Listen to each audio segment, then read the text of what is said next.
नमस्कार, स्वागत है आप सभी का सुजस सारांश की इस क्लास में। इस क्लास में हम पढ़ते हैं राजस्थान का करंट अफेयर्स, जिसका आधार होता है राजस्थान सरकार की सुजस पत्रिका। शुरुआत करते हैं हेडलाइंस के साथ। सबसे पहली जानकारी है, मुख्यमंत्री श्री भजन लाल शर्मा ने दिल्ली में प्रमुख नेताओं से मुलाकात की। जैसा आप देख पा रहे हैं, उपराष्ट्रपति से वो मिले, सड़क परिवहन मंत्री से मिले, साथ ही रक्षा मंत्री से मिले और लोकसभा अध्यक्ष से भी उन्होंने मुलाकात की। अगले पेज पर जानकारी, विकसित भारत के सबसे बड़े लक्ष्य तक पहुंचाना हमारा संकल्प, ऐसा मुख्यमंत्री ने कहा।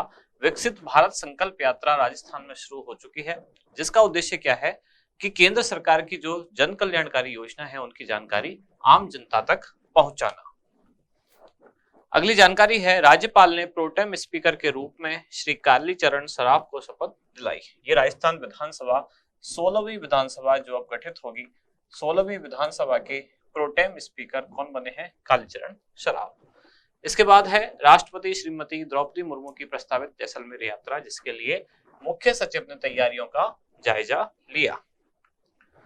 अगले पेज पर जानकारी, वाणिज्य कर विभाग के अधिकारियों को निर्देश कि लक्ष्यों के अनुरूप कार्य योजना पर करें शीघ्रता से अमल, ऐसा मुख्य आयुक्त ने कहा।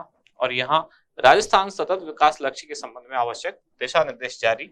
करणपुर चुनाव, जहां राजनीतिक दल और अभ्यर्थियों को अपने आपराधिक रिकॉर्ड की जानकारी देनी होगी।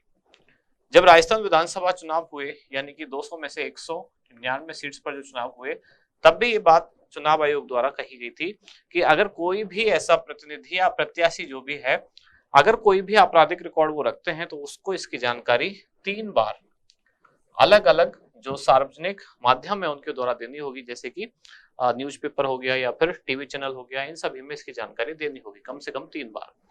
शिक्षा प्राप्त कर अहंकार न पाले विद्यार्थी, ऐसा राज्यपाल ने कहा। इसके बाद हमारा इंडेक्स, 3 मुख्य जानकारियां हैं आज पढ़ने के लिए। कौन कौन सी? सबसे पहली, करणपुर विधानसभा चुनाव जो कि स्थगित हो गया था, इसके लिए राजनीतिक दल और अभ्यर्थियों को देनी होगी आपराधिक रिकॉर्ड की जानकारी। और ये जानकारी कितनी बार? ये जानकारी इनको 3 बार देनी होगी।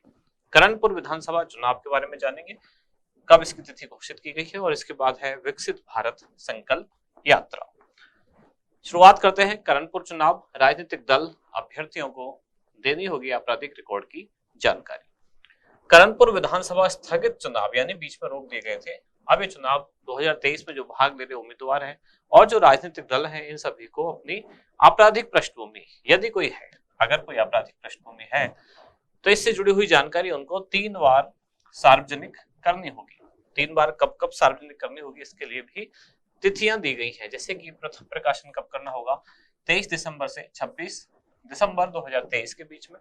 दूसरा प्रकाशन करना होगा 27 दिसंबर से 30 दिसंबर 2023 के बीच में। और तीसरा प्रकाशन करना होगा 31 दिसंबर 2023 से 3 जनवरी 2024 के बीच में।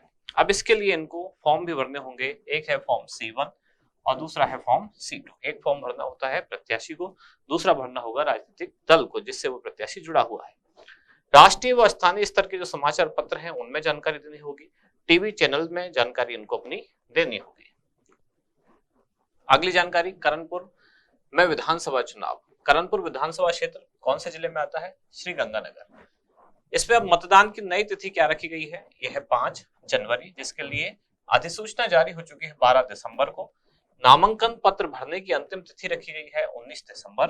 नामांकन वापसी की अंतिम तिथि रखी गई है 22 दिसंबर और मतगणना के लिए तिथि रखी गई है 8 जनवरी। कांग्रेस प्रत्याशी गुरमीत सिंह कुन्नूर के निधन के कारण करणपुर विधानसभा सीट पर मतदान नहीं हो पाया था और इसलिए अब इसका मतदान अब किया जा रहा है कब? 5 जनवरी को। 5 जनवरी 2024। विकसित भारत संकल्प यात्रा। प्रधानमंत्री श्री नरेंद्र मोदी ने वीडियो कॉन्फ्रेंस के माध्यम से राजस्थान सहित कुल 5 राज्यों में, कौन कौन से राज्य हैं?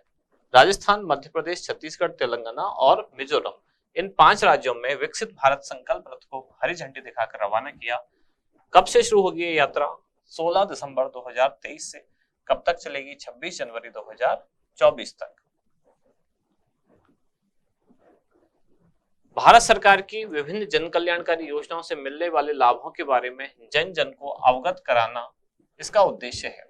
इसमें एक गाड़ी या वैन या रथ जिसको नाम दिया गया है वो घूमेगी अलग अलग क्षेत्रों में, राजस्थान सहित देश के विभिन्न क्षेत्रों में, जिसका उद्देश्य क्या होगा, केंद्र सरकार द्वारा संचालित जन कल्याणकारी योजनाओं की जानकारी आम जनता तक पहुंचाना।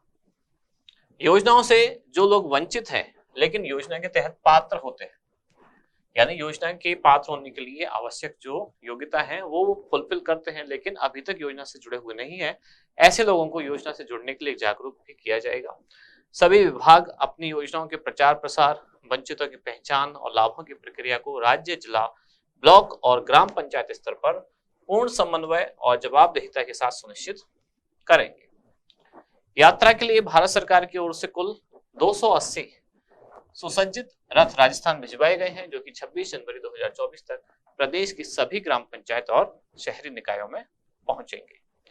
आज का अभ्यास प्रश्न क्या है, विकसित भारत संकल्प यात्रा की शुरुआत राजस्थान में कहां से की गई? आपके ऑप्शन हैं जयपुर, जोधपुर, भरतपुर या फिर उदयपुर। क्या होगा इसका सही उत्तर, वो आप बताएं कमेंट्स में। अब मिलते हैं कल अगली न्यूज के साथ अगली क्लास में। धन्यवाद।